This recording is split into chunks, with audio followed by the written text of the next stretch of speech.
OK, welcome back. So, nurses in Darlington, female nurses that is, who publicly raised concerns about a bloke in their changing room have been given, are you ready for this, a solution. After going public, they were offered a so-called locker room, a former office with just a chair and a hook on the door and a direct view into a busy hospital corridor. Despite infection and security risks, this temporary fix has dragged on for 8 months. Some lockers have been provided, but the nurses say it's not sufficient. The trans person involved in this, who's a bloke who apparently has full tackle and a girlfriend, by the way, is now going by the name Rose. The other aspect to it is that when I've previously spoken to these Darlington nurses, they also say that they feel uncomfortable because they felt as though this individual has been looking at them. So it's not just been the case of there's a man in my changing rooms, there's also the question of is he behaving inappropriately. Joining me now is the Director of Campaigns at Sex Matters, Fiona McAnena. Fiona, thank you very much. Great to have you on the show. So we've got an issue here because the Darlington nurses are taking this all the way to court, and the solution for the NHS has not been to tell Rose, or I don't even know what this guy's real name is, let's just call him Bob, to get out of their changing room. They've said, you, ladies, can change in a broom cupboard, haven't they? Yeah, I think this shows you how entrenched gender ideology is in the NHS, that they've really taken leave of their senses, haven't they? So they should have said to Rose, I'm sorry, Rose, you're not a man. Sorry, you are a man. You're not a woman. You don't belong in the women's changing rooms. We'll make some other arrangements for you. If you're not happy going into the men's, well, we'll make some other arrangements. But instead, they've let Rose take over the women's changing rooms, and all the nurses have had to go somewhere else. Yeah, sorry about that. I was so shocked I managed to knock my mug over, but there we go, we move on. No, but here we are, though, because I find this absolutely bonkers. Instead of making Rose change in what is essentially a disused office with a locker, their solution, as to not offend the trans person, is to inconvenience all of the actual women.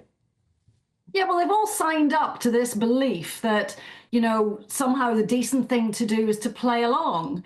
Now, there might be a good reason not to confront Rose with reality, but this isn't one of them, because all these nurses have to deal with reality, and they shouldn't have to be in a changing room with a man looking at them getting changed. And equally, they shouldn't have to bail out into some broom cupboard to get the privacy that they actually are supposed to have as employees.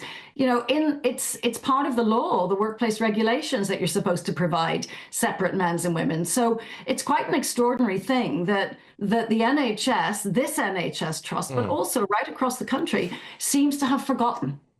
It also shows you how out of touch with reality they are, and I sense, and I certainly hope anyway, that the tide is turning. And our very own Michelle Dewberry, presenter here, fantastic presenter here on GB News, has called out Virgin Active for allowing blokes again in their changing rooms. I believe she's cancelled their membership and she's called them out for it.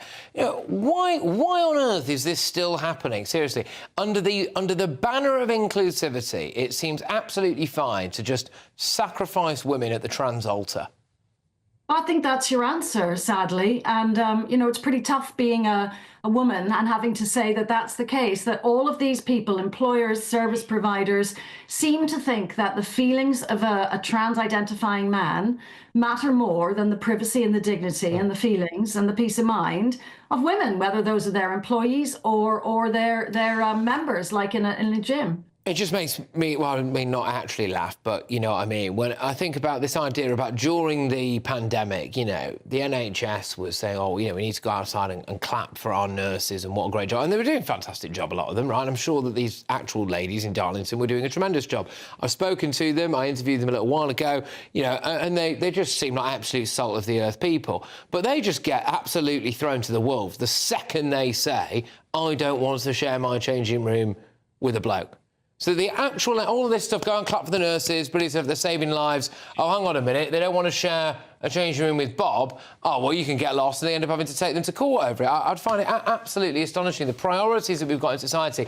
But Fiona, thank you very much. Tremendous to have you on, as always, and I hope to talk to you again very, very soon. Fiona McAnena there, who's the Director of Campaigns at Sex Matters. And can I say a thank you as well to the Darlington nurses who got in touch with me and shared those pictures with me as well. A spokesperson for County Durham and Darlington NHS Foundation Trust said the Trust is committed to providing a safe, secure and respectful working environment for all colleagues operating within the law. We take all concerns raised seriously and investigate them thoroughly. The investigation continues.